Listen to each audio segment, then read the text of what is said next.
Thanks for staying with us. We're going to start with the nation. Presidency, Buhari not part of plot to draft Jonathan into race.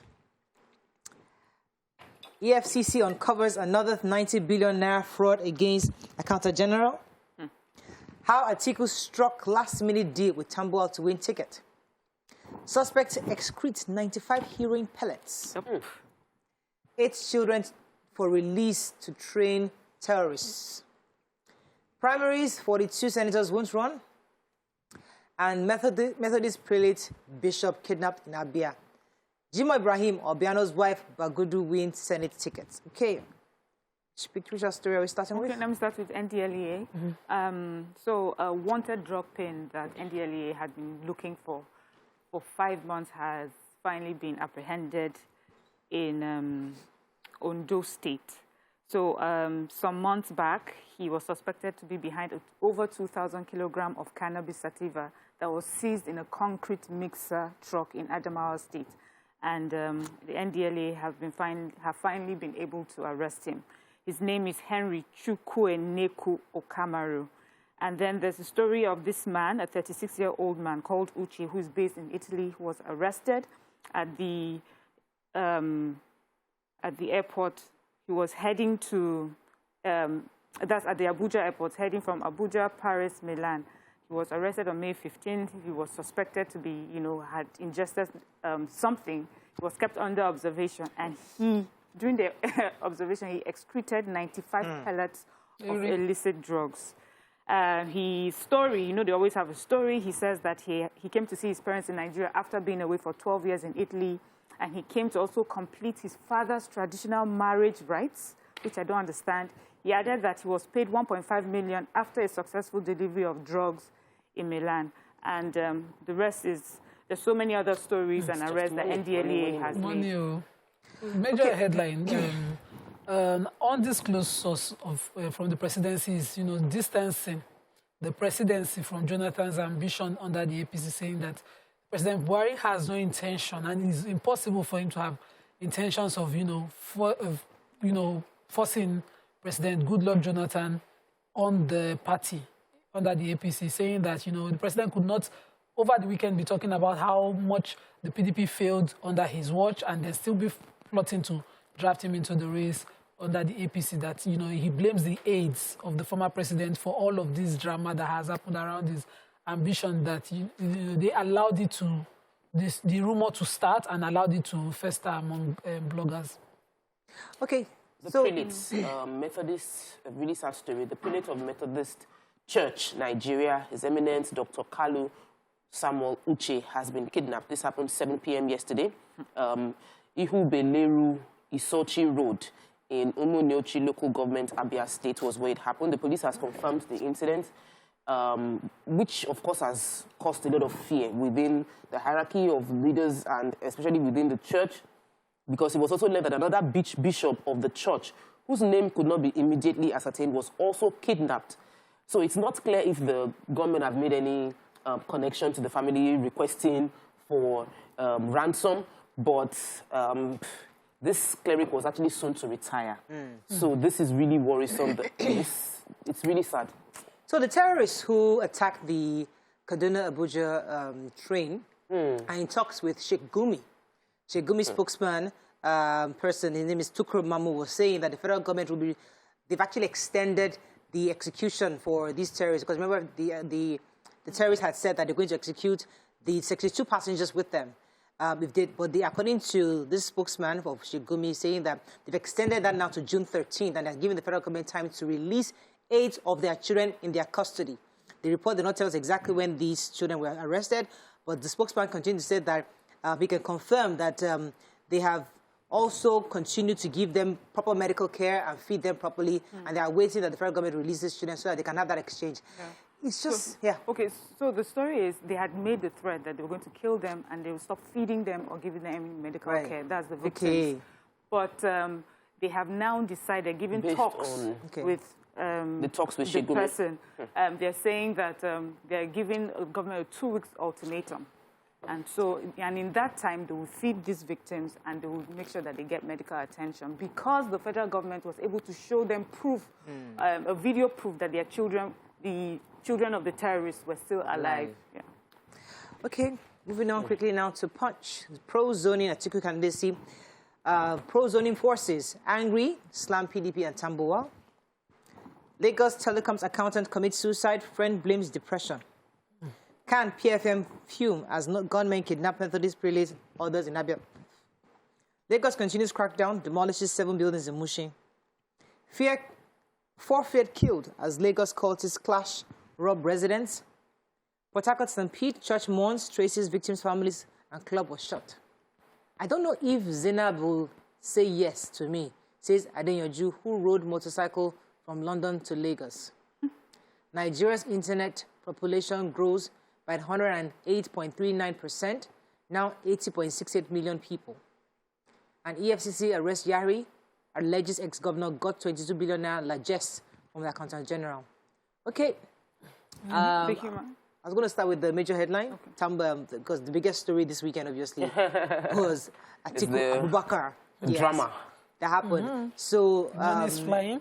Over the weekend, the PDP had their primaries, and clearly one of the things that marked that primary was the fact that Tambuwal was willing to step down and get his voters, that's for the governor of Sokoto State, to move his supporters to support Atiku. According to the report that I read earlier, they're saying that what he had actually negotiated with Atiku was that he will become the Senate president in 2023. Although other leaders within the party were able to appeal to him also to step down. But that was exactly what caused according to the reports, the swing against Wike, who was the closest contender for Atiku. And many groups have come out to say that this is a complete gang-up against the South. The Southeast especially, and that zoning would have been the preferred way to have equity across the country. But, yeah. It would have been easier if the South also ganged up. Yeah, if they had that sort of arrangement. They've ganged up before. It would have been easier if the South ganged up because everybody knew this handwriting was on the wall. I feel. I didn't know the handwriting was on the wall. I don't know politics like that. I guess you guys. I was really hoping that people would there was talks between these two people. Consistent talks that just did not fall through. Wike was pretty strong. Very. Wike was if very they strong. just ganged up, if everybody... the South were always divided about the personality of Wike. Okay. Well, you knew it was the person that could win. To find someone is not impossible.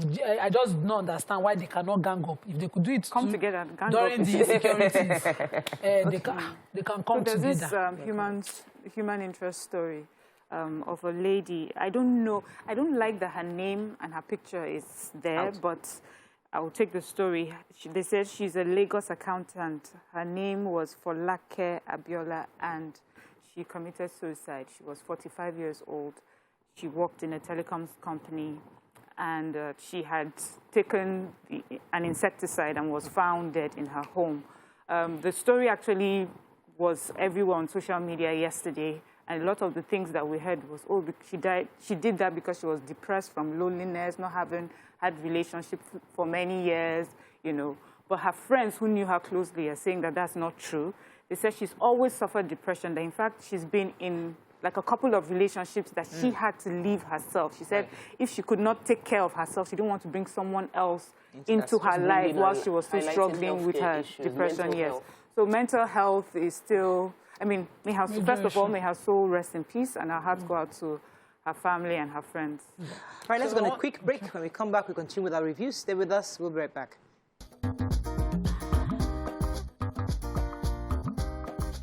Stay tuned. Your View will be right back. Thanks for staying with us. We're still reviewing Punch. Yes. So I wanted to take the story of the biker, Kunle Adeyoju, who rode his bike over 12,000 kilometers from London all the way to Lagos. And apart from the motivation that, you know, he did this for humanity, he did it to bring, you know, touch the lives of less privileged. And he said within the 40-something days of the ride, he had to stop. It wasn't just riding. He had to stop to raise awareness for polio eradication, raise awareness for other issues, major issues around other privileged people. But he was also hoping that Zainab, the love of his life, accepts his, you know, marries him. So he says so he's convinced about her. And she's a very disciplined person. He loves her, but he's not sure whether she should say yes or no. So that's part of it. So that's using all of us to propose to Zainab, please accept. Zainab, if he's a good man, not just because he's a good man, please. Yeah, if I was Zainab, I won't say yes at all. Why? At this point, he's not put aside his Gary this morning. I beg. Mariah, please. Let me take the Nigerian internet population's growth story, because this is a good news. Because prefix to the story is the more we have internet broadband penetration, the more we can get education to people, because the social media level, internet levels the ground across the world. So in the last 4 years, the population of Nigerians on the internet, using the internet, has grown by over 108%. So we had 38.7 million people before, as at March 2018, and as at March 2022, we have 80 million Nigerians. 80 million Nigerians now have access to the internet. Of course, credit goes to the Nigerian National Broadband Plan, which is executed by several agencies that are tech businesses that are furthering the plan. But it is a good news. We now need to have a strategic plan to ensure those that are online are using it for the positive things, and we're using the impact to generate and build Nigerian businesses. It's been really helpful. Okay, moving on quickly now to Daily Sun. PDP primary, how Northern elders ensured Atiku's victory. Buhari disowns plot to draft Jonathan into APC presidential race. EFCC arrests ex-Zamfara Governor Yari. Presidency, I'll beat PDP candidate flat if APC gives me the ticket, says Umahi. Rising cost of food, household spending to hit 150.9 billion naira. Pope Francis names Opaleke Cardinal, and Rivers Judicial Commission lacks powers to try Amici, says Supreme Court. Okay, which story are we starting with? EFCC has arrested the former governor of Zamfara State, Abdulaziz Yari, and this was done moments after he just clinched the ticket for the Zamfara West senatorial election. And the reason why he was arrested is it has to do with the arrest of the AGF, the Accountant General of the Federation, over the 80 billion naira corruption that happened. So they said that the AGF was able to steal these funds in connivance with a few other people, and the former governor of Zamfara was one of the people named. As we know, the AGF has been under custody since May 16th.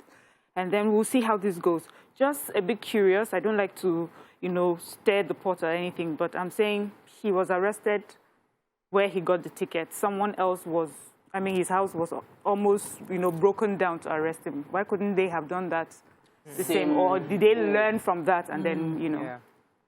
Okay, I was going to take Governor Umahi's story. He's saying with boldness and confidence, is the article, that if I get the IUPC ticket, I will beat Atiku flat before 12 noon of the election day. 12 noon, I like the way you put it. 12 noon on election day. He said that he condemned the financial recklessness that happened over the weekend, saying that all those who were spending money in dollars, that if he were the president, he would have arrested all of them, especially those that were giving out cars. That was just so. It was a horrible thing to see. It was a show of money. That was serious financial corruption, and that the Nigerians should trust that he will be a better president for APC ticket, and he will be able to win the ticket. Quick advice for all of those that got money during the campaign: just tie it into real estate, because the money is going to go. You might as well just tie it into something substantial, and then let the money stay in Nigeria. Don't carry that money and take it out of the country, which is what most politicians end up doing. Okay, moving on. I'll take the story of Pope Francis has named our very own Bishop Opaleke, Bishop Peter Ebere Opaleke, as Cardinal, along with 20 others drawn from mostly outside of Europe. Though Opaleke was firstly rejected, but he got into, yes, they read the CV, but this is this is a worldwide recognition for growth in this religion or in this sect. So, and for every Nigerian that gets to achieve something substantial, we must celebrate. So I celebrate with all the Catholics, and most especially Bishop Peter Ebere Opaleke. Okay, moving on quickly now to the points. PDP primaries, many mistakes of Wike that armed his opponents. Youths contribute money to build house for poor, childless widow. Igbo presidency will end all forms of agitation and violence in Southeast Ohanese. CBN increases loan to farmers by 57.9 billion naira, keeps special rate at 5% till March 2023. And the FG should compensate victims of police brutality from corporate salaries. Hashtag Hensa's panel chairman. Okay, which story are we going with? So the youth in Ebonyi State, I can't remember, I don't have the picture of the story yet, were able to gather together and complete a mini flat for a widow who's in need in that state. They were able to raise funds and complete her house. Basically, that's what the story is about. But it happened in Ebonyi State. And the community... So a good deed, a good positive story. Positive story. Just quick updates concerning what the CBN has done. The CBN currently has kept, I told the story about a week ago that there was likely going to be increase, and there was increase in our interest rate. But good news to all the farmers, interest rate has been kept at 5% till March 2023, and more facility, loan of up to 57 billion is available to farmers. I think it is a good, it's steering in the good direction, but it must be holistic in that the farmers are unable to properly maximize the opportunities the loan gives them because of insecurity challenges. CBN is supporting farmers. We must have CBN security support funds or structure with our security officials to ensure that the money we give to farmers don't go through and then we don't hear back from them because they will say there was insecurity challenges and they were unable to pay back the loans that they have gotten. But it's good news that we've gotten more loans. Moving on quickly now to Tribune. Fresh issues over North and South balance. That's referring to the PDP presidential primaries. EFCC arrests ex-governor Yari. Drug kingpin excretes 97 pellets of heroin. Those calling for return of Jonathan are selfish, says Falai. Adelabu dumps APC. Buhari wins Oyo North senatorial primary. Shina Pella loses. Okay, I was going to take the story. The former secretary to the federal government, Chief Olufalai, was saying that bringing Jonathan in to the presidential race is a desperate attempt by some powerful individuals to quickly return power to the North after Jonathan's one term. According to him, they are being quite selfish. He was speaking to in Ondo yesterday in Akure. He says that he's shocked that Jonathan has now become a beautiful bride. It's Jonathan who was rooted out for incompetence, corruption, and so many things, is now the beautiful bride of many elders within the party. He maintained that Nigeria would only move forward if the country embraces restructuring, noting that the present constitution of the country is faulty and should be replaced to move the country forward. There can never be peace in the country with this quasi-unitary constitution, which is what some people want to hang on to because it suits them. So he criticized... If you forget very easily, Nigeria, you're fighting one person today, you campaign against him, and tomorrow is your best friend, you're shaking yourself. You saw the video of the shaking of hands and the bowing to Atiku between Wiki and Atiku after. It's so beautiful. Please, my people, be wise. Don't kill yourself over any politician. Do not allow yourself carry arms over any politician because after your burial, they will shake each other and hug each other. And hope you get the proper burial even. My own is the former president in or out? Because constantly we hear he didn't get it, he has returned it. That's why there's extension. Anything can happen in the I saw it next few days. Was it Tolu? What's his name? Ogulesi? Yes. On Twitter. We sent a message. I saw it this morning. I can't verify, but based on Ogulesi's tweet, says that the 23 list has come out and Jonathan's name is absent. So his name is not there. So we still have 6 days, but the 23 names that was out this morning, no, they don't have Jonathan's name. So maybe the man is 80 Jonathan now. He's all the way in Italy. He's there for European.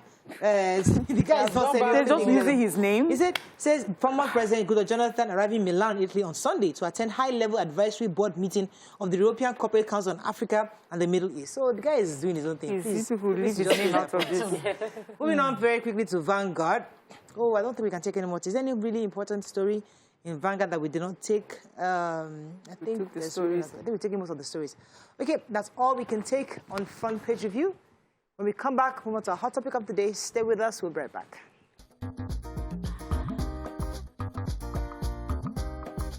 Stay tuned. Your View will be right back.